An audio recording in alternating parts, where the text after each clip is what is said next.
the adrenaline is pumping, there are fireworks going ahead overhead, like you're in the sea, like people are speaking Japanese and doing chest compressions. The other crazy part was Hang on, that's not the crazy yes. part. Hi everyone, welcome back. Thank you so much for joining us. Today we have Kate. So Kate used to be a nurse on board cruise ships. So I'm sure as a nurse, Kate, you've probably seen it all, but welcome. Thank you. I'm so excited to talk to you. And it's always fun to talk to someone who has worked on ships because, they have that kind of special connection. Some people think it's like kind of being in the military together or something. You've fought some battles. Yeah, you know what? I do think there's a similarity. I mean, obviously they're completely different, but in terms of it bonding you, I Yeah. do think there's definitely like something to be said for that. But Yeah. I'm gonna start off by asking you my favorite question, which is based on the fact that there is a stigma around this, and everyone assumes that people who work on cruise ships all do this. So, what were you running away from, Kate, when you joined cruise ships? That's a funny question because you are honing in on it. I definitely was like running away from kind of a broken heart. My boyfriend had broken up with me. He didn't want to be serious. My best friend was getting married. Our landlady was selling our apartment. I Oh kind of just God. felt stuck in life. Yeah. I was at a crossroads. I was kind of burnt out from nursing. And so I just really wanted to try something new. And so I started looking for different jobs. I wasn't even thinking about cruise ships really. And then I found an ad for Japanese speaking nurses. And I grew up in Japan. My parents taught at international schools. So Wow. yeah, so I knew a little bit of Japanese and I had grown up in like a very international setting. So I was like, okay, this could work really well. And so I applied and got the job. So That's yeah, amazing. so it definitely started as running away, but then I was able to be like, no, this is going to be great. This is a good move. No, for sure. I think, I say it's a misconception, but it's kind of true. I think like everyone I've spoke to is running away from something, and or was running away from something, and it was a question that was asked to me when I got on my first ever cruise ship, and someone was just joking around, and they were like, "Oh, so like, why are you here? What were you running away from?" And I was like, not running away from anything. I don't know what you Yeah. mean. How dare you? Yeah, how dare you ask me this? But now I'm older and wiser. I was like, oh, maybe I was running away from mine was I didn't have quite as much going on as you with the house and everything, but I think mine was running away from boredom. Yeah. Yeah, You some people just aren't ready to settle down. Like Yeah. running away from getting locked into responsibilities. Like you have a long time to do that. So Yeah, I go want to be while young you can. while young. Yeah. So how did you find it adjusting from land life to ship life? It was, the great thing about being a nurse is the skills are like portable. Like Yeah. if there's a person who is having a heart attack, you're going to do the same thing no matter where you are, right?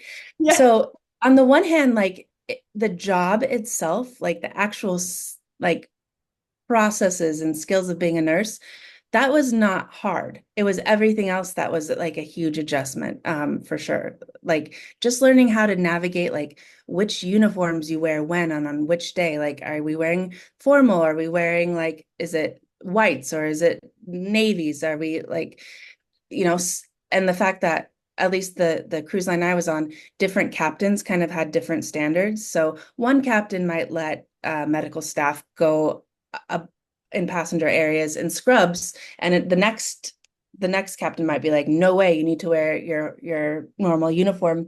And so just that kind of stuff that you don't even necessarily think about, and it can throw you off. It takes some time, but thankfully the medical staff that I work with, like they were all fantastic. Like immediately you just get this camaraderie, you're looking out for each other, everyone remembers what it's like to be new on a ship and like be that fish out of water. So The thing is, working in the medical team, you're responsible for everyone, like everyone, passengers and crew. And passengers, okay, not everyone gets ill on their cruise or during their contract, but the point is, like, if they do, You're the one they call. Yeah, yeah. And it's not just like the passengers having medical emergencies, which there are tons of those all the time, but then like there's just kind of the ongoing day-to-day basic health needs of the crew, like, oh, I have a sore tooth, or oh, like I,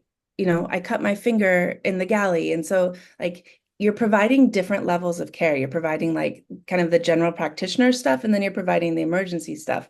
And so learning how to navigate that all because you need your crew to be healthy and happy and taken care of just as much as you need your passengers to. So, and I will say, I think the sorts of issues you deal with in the passenger side kind of vary based on which cruise line you are and which itinerary you're on. And when I joined, I was on it was in November, so school was in season. It was like 3-week voyages through the Hawaiian Islands and Mexico. So this is going to be older people, yeah, who tend to have more complications with their health. And so we had a lot going on all the time. Okay, so you must have had some deaths at sea. Yes, yeah, absolutely, all the time. So what happens in the horrendous event that someone dies on their cruise? As you know, like the medical staff is highly trained. They can handle like any emergency. So if someone is having a heart attack, like we do absolutely everything that would happen in an emergency room. Like the only thing we can't do on a cruise ship is, I mean, obviously we can't do surgeries because Yeah. right? And we can't do CAT scans, but we have all sorts of other stuff. So if someone unfortunately doesn't make it, or if they die in their sleep, we do the same like level of care for the body. And then there are specialized morgues that the medical center has to store the body so that we can, get it where it needs to go for proper burial. So like it's not going with ice cream. I Like was that's scared. yes, yes, no, never. There are so many people that are like, they go in the ice cream fridge, and I'm like, no, they don't. No, There no. are Like more you people. don't think like the people think about yeah. I mean, I find that so hilarious that people are like, oh yeah, it definitely goes in the ice cream. If they're serving ice cream at a party, that means someone died. Oh, Like, no, absolutely. Like, of course, that's what it means. no, I mean, like, maybe has it ever happened? Like, because think wild things happen all the time. And so has it happened once where there were like too many bodies or something? For the more, Maybe. I'm I'm not sure on one right. ship somewhere there was a body that once Right. upon a time Once had upon a to go time, into the ice cream fridge. yes, but like, is this a common regular occurrence? No way. Because like, what it's like to get into port and everyone is like freaking out because there's going to be like a Department of Health inspection. You think Yeah. that the Department of Health would be okay with mixing, your mint chip ice cream and, a, a body? No, Came in it with the doesn't work like that. Neapolitan. Yeah. So But also, like, not only deaths, but as a nurse, I mean, I'm sure you've seen some things. we had we had people who would come on who their doctor would be like, go straight to the emergency room, you are deathly ill, like you need to be admitted to the hospital now. And they'd be like, no, but I had this cruise voyage booked for like a year, I'm looking forward to it, I'll deal with this like bleeding issue that I have when I get back, thinking that like somehow magically it would just be okay on the ship. And so we had people who, would have like tumors that they were supposed to have removed that they would just like push off, like really sick people with like rectal bleeding that needed a blood transfusion, people who, have like pneumonia, but they're just like desperate to get on board. And then you have your people who also just forget their medication. And so you would not believe how many people come down and they're like, oh yeah, I'm actually diabetic, but I didn't pack any insulin. Do you have some? And you're like, this is a medication that you rely on to stay alive, and you didn't bring it on a 3-week voyage. I I mean, mean, it's one like, thing for getting your toothbrush, but for getting yeah, insulin is yeah. I mean, do you know how many people like oh, bless her. There was this old woman once, and I'm sure she had some dementia going on too, but she would like walk around and she would just have like diarrhea trailing down her leg. Like I've I'm seen sorry, is that too no, much for no, I that? have seen this also. I was in my Hmm. shop because I worked in the shops on board. I was in my shop and all of a sudden I was like, oh my God, what is that horrendous? Yeah. And I looked to my left and there was a dollop of shit on the floor. And I was Yes. like, Yeah. oh, right, okay. And then looked up and there was this woman walking along the shop, just leaving dollops of Yeah. shit that was like falling out of her trouser leg. And Yes. this is not this is not happening. Like this is and she had Oh, but it is. bless Yes. her. She had Yes. no idea that she was literally Yes. shitting all over. Everywhere. And like people we would hope would be mortified by that, but Yeah, turns like, out maybe not. whoops. Yeah. Like, oh my God. Yeah. Yeah, I'm just gobsmacked. Like it would Yeah. just forever like perplex me that people are just like so blasé about it. Yeah, yeah. And then there were like the really lovely passengers, because there are plenty of really lovely Yeah. passengers who just had, terrible luck, like, dancing and fall and like break their pelvis and their hip. And then they're stuck in traction in the medical center for like an ocean crossing, just for days and Oh, days. You feel so bad because yeah. also I think people have this idea that like, oh, if there's a problem, a helicopter will just come get me and I'll be fine. Like, that's not the case at all either, especially because certain places you'd be better off staying on the ship in the medical center than a tiny little hospital in an island, or like a country where you don't speak the language at all. Do you want to hear my wildest I experience? I absolutely want to hear your wildest experience. Yes. So I was on a ship that was based in Yokohama, Japan, and the voyage was to kind of go around the Japan islands to kind of hit all the major big festivals in the month of August. And so in the south of Japan, in this really rural place, I don't remember the name of the town, there's a really big fireworks festival. And it's kind of in the middle of nowhere. So like it's not a place that you would normally go to get off in port and have a great day. So the whole point was to go to this fireworks festival at night. So everybody at that point was back on the ship because that Oh, would be the best view of the fireworks. okay. Our senior doctor was from South Africa. Our junior doctor was from Japan, so he spoke Japanese. There was another nurse who was from Japan who also spoke Japanese, and me. And I think we had a paramedic too, Okay. or maybe one other nurse, but there are five of us total.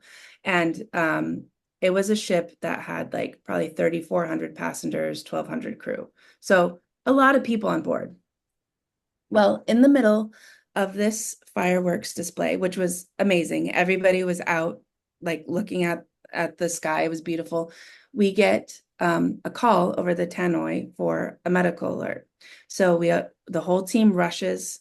Unfortunately, it's a man who's having a heart attack. So we get him down to the medical center. We're starting to work on him.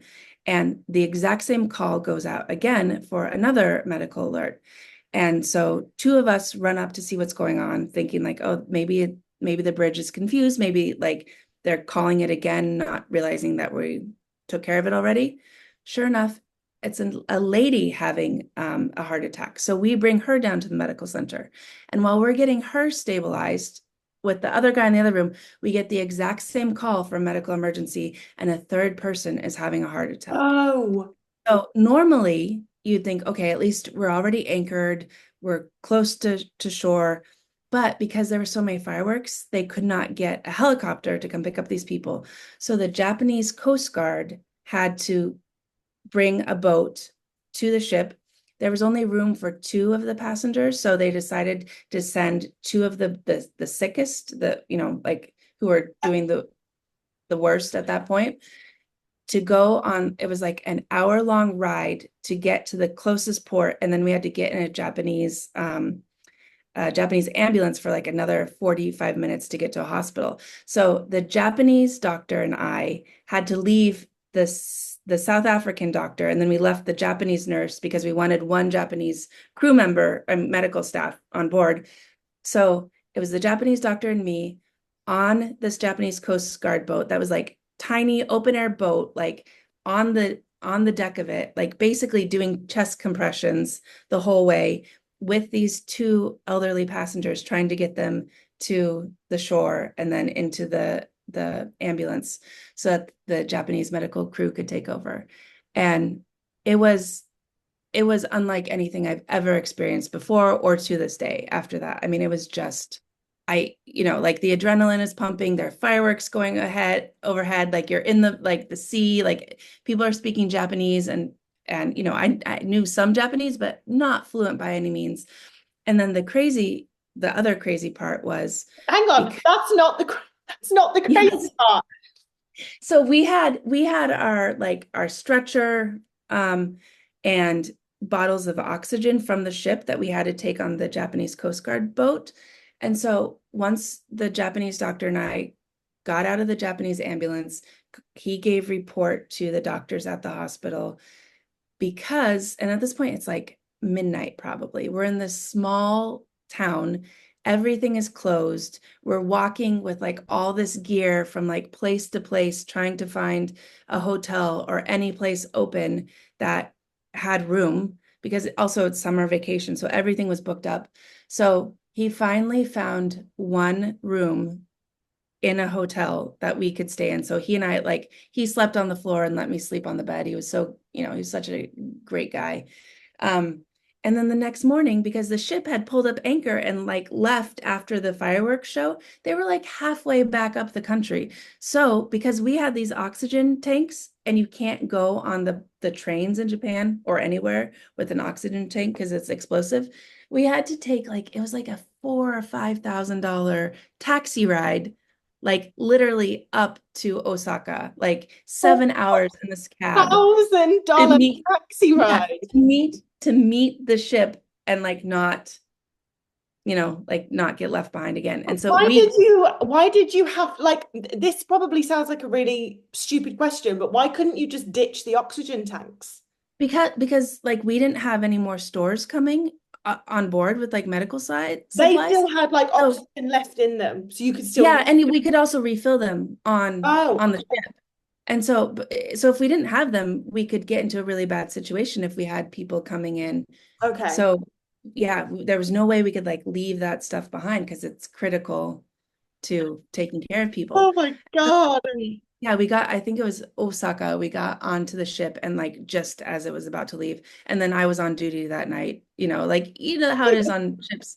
You just have to keep going because the poor nurse who had stayed, the Japanese nurse had been up all night with the third woman who had had the Yeah. heart attack. So just like you never Jesus. know what to expect. It was wild. Like to process all of that while you're all of that would have been like hectic enough, but you're also trying to save two people's lives while going through all of this. Yeah. Yeah, no, and then it's like you're just on to the next thing. Like you have to be prepared for like, Yeah, who's next? You've got a toothache coming in. come on in. Yeah. But it was so funny because when I said that I told colleagues in the States from the hospital I was going to be on the cruise ship, they're like, "Oh, what are you doing? Like it's just going to be drunk people and sunburns and bug bites." And it ended up being like the Wild West. Like you're out there, there's no backup coming. You got to deal with it and you have to be super smart. And thankfully, like the colleagues I worked with, a lot from South Africa, from Portugal, from England, from the Philippines, from Australia. They were just like so switched on I think, medicine. and again, I'm assuming because obviously I'm not in the medical profession, but being in the medical center on board a cruise ship, due to the fact that no one else is coming, you must just improve so much. Yeah. Yeah, you really do. You become so efficient and you really learn to work together and to communicate Yeah. really well, especially because, communication styles are very different. You can all speak English, but there can be like Different levels of English. different levels and different like how direct you are. And, um, you know, it, Yeah. like working with South Africans was really interesting because learning kind of their vernacular and their slang. The meaning of the word now in South Africa is totally different. Like if you say to someone, okay, I'll meet you just now, that can mean like a couple days from now. Yeah. Like there's now, and so I'm coming now. It's I'm like, coming now, like, or I'll yeah, take care of it now. And so that, in the US, you say, now, come no, like, on. let's go, come on, snap, snap. And so just little stuff like that that you have to learn to navigate and make sure that everyone really is on the same page. Other places have very different ideas about like health and what causes illness. When I was on the ship that I was on, everyone was required to get a flu jab. And so because you really can't have your whole crew out with influenza. And so I remember giving this one woman from Serbia her jab, and then the next day she came back and she's like, this has given me problems down here. And I'm like, I'm sorry, what do you mean problems down here? And she's like pointing down to her nether regions, Gosh. and Yeah. she's like, there's very bad smell. And I was like, okay, well, we can help you with that, but you do need to understand that has absolutely nothing to do with like getting the flu jab. There's no way. And she was convinced. I mean, even after she got treated for STDs and everything, she was still convinced that it was like our fault because she had the flu jab, and that's what Wow. even a lot of Asian crew members, they use Eastern medicine. And so they would come and they would say like, oh, I have a sore back or something. And we'd say, oh, here's some Tylenol or paracetamol or, like whatever brand you want to call it. And they'd be like, no, no, we use XYZ in our country. And it would be like some herb. And I would have to say, okay, I'm sure that would help.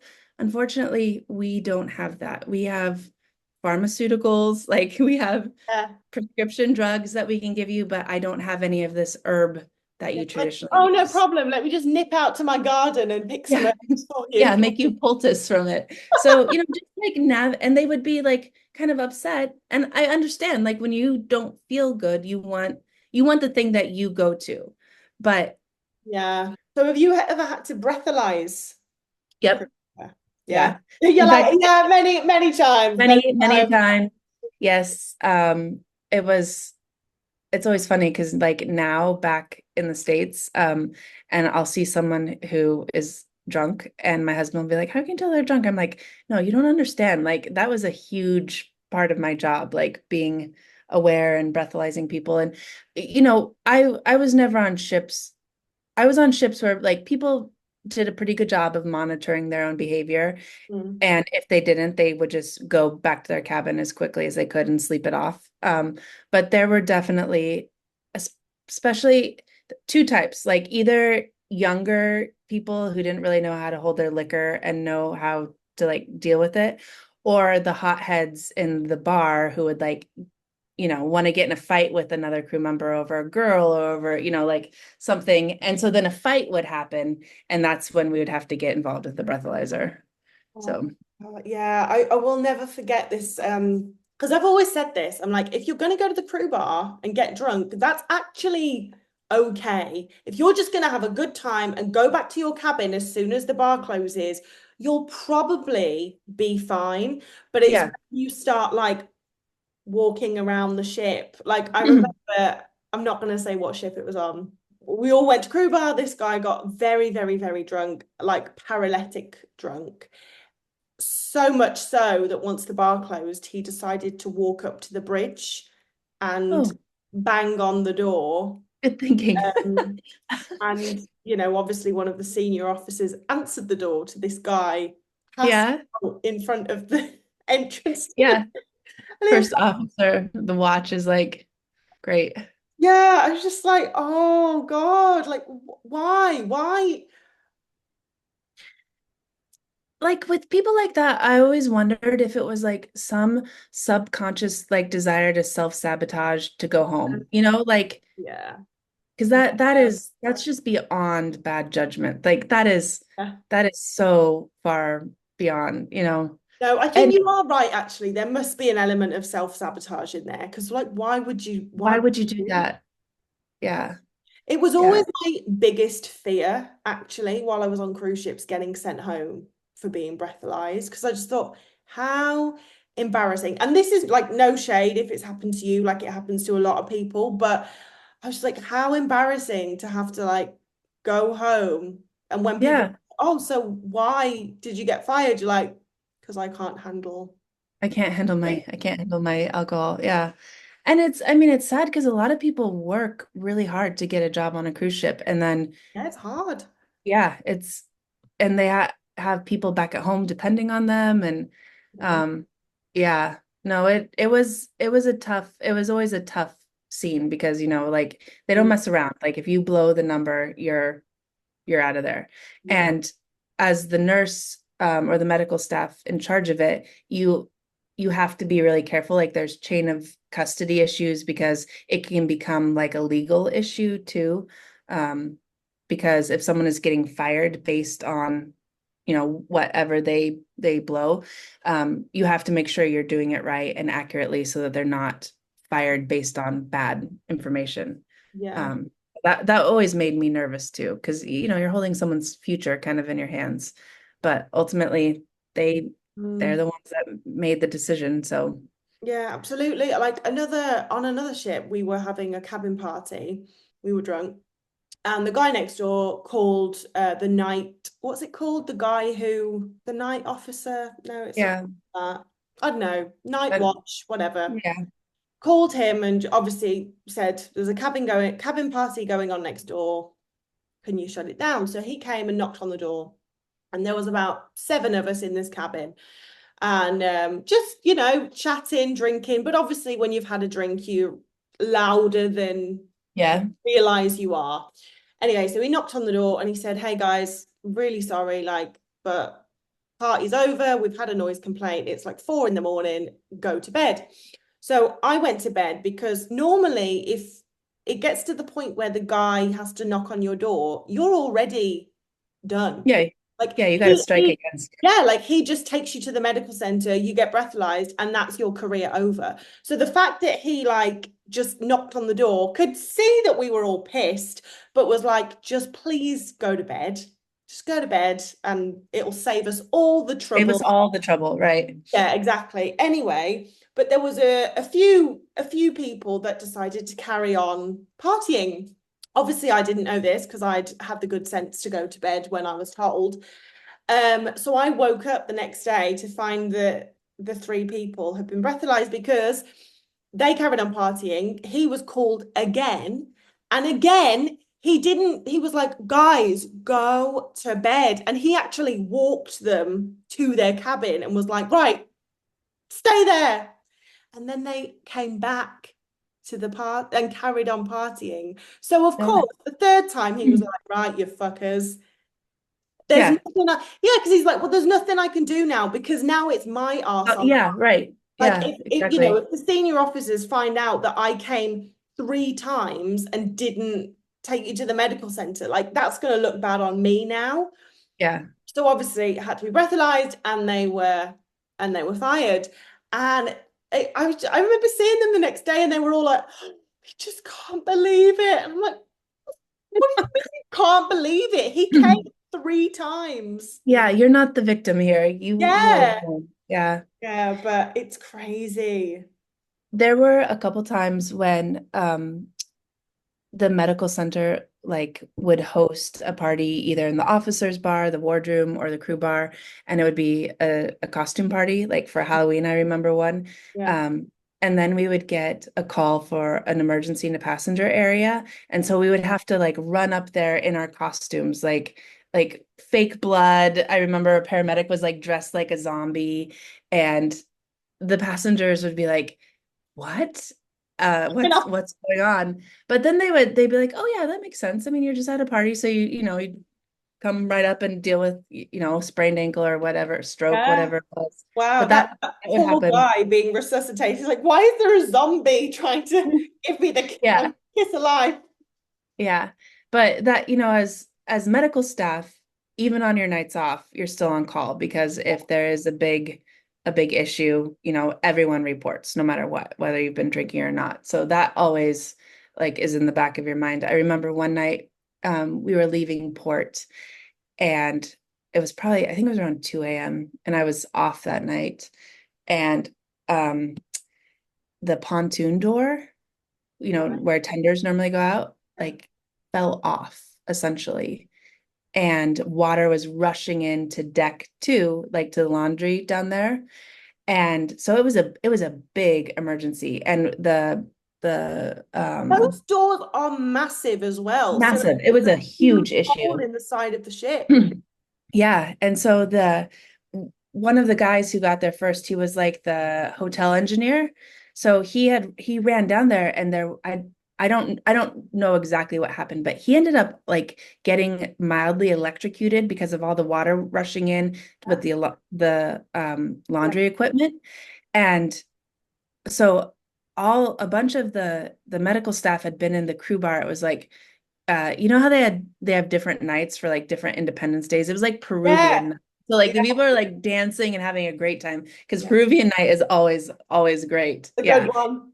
And so then suddenly there's this like crazy emergency. We have this electrocuted engineer. They're trying to decide if they were about, I believe that they were about to actually like call for everybody to Seven short, get one off the longer. ship. Yeah. Yeah.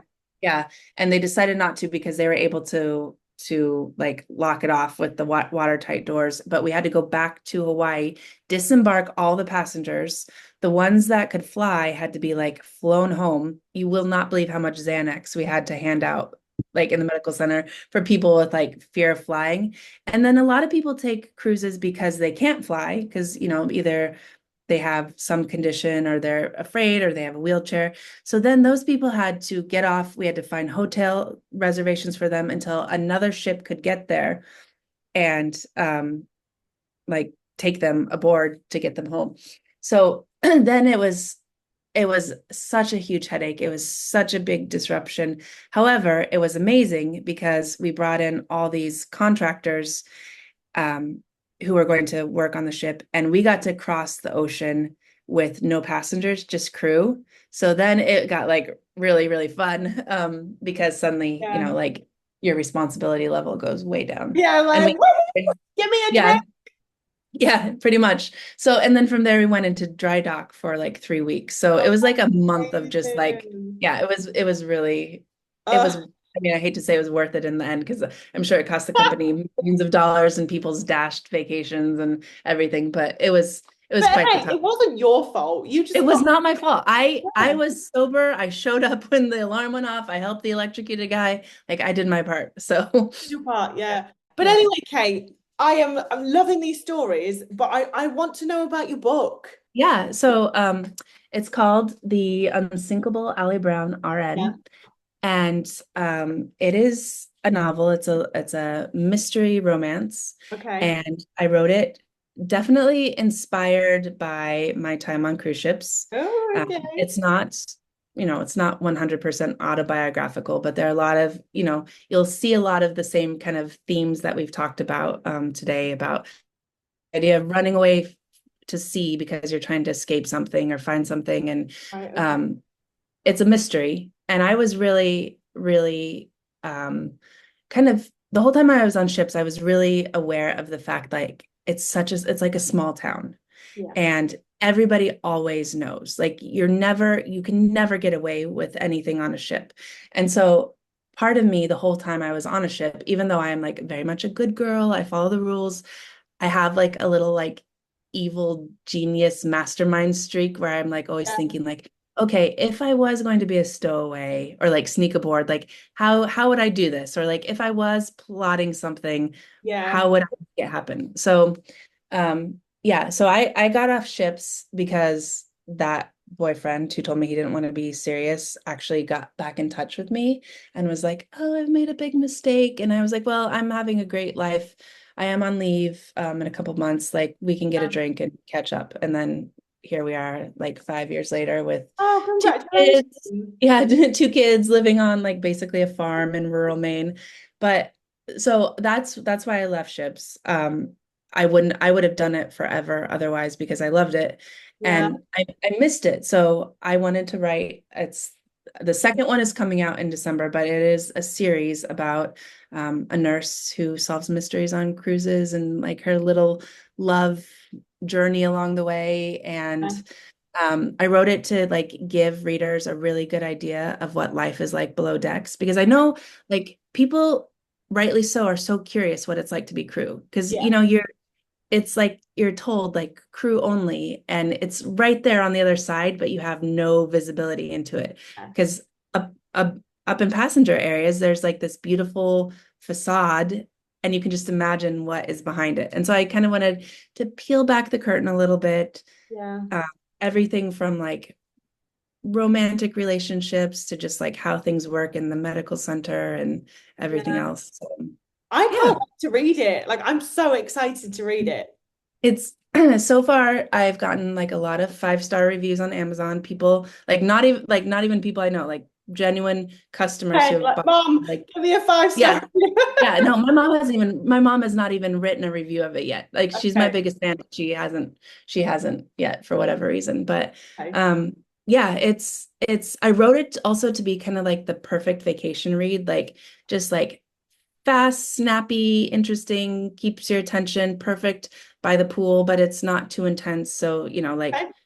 yeah. So, Okay. but Well, I'm gonna put a link to it down below. okay, Anyway, so awesome. if you want to get the book, guys, just press the link down below. But it has been such a pleasure talking to you. I loved it. Well, thank you so much. I really hope you have enjoyed this episode, guys. I have thoroughly enjoyed getting to know you, Kate, and I'm so excited to read your book, as I said. But thank you so much for listening, and I will see you in the next one, guys. Bye. Bye.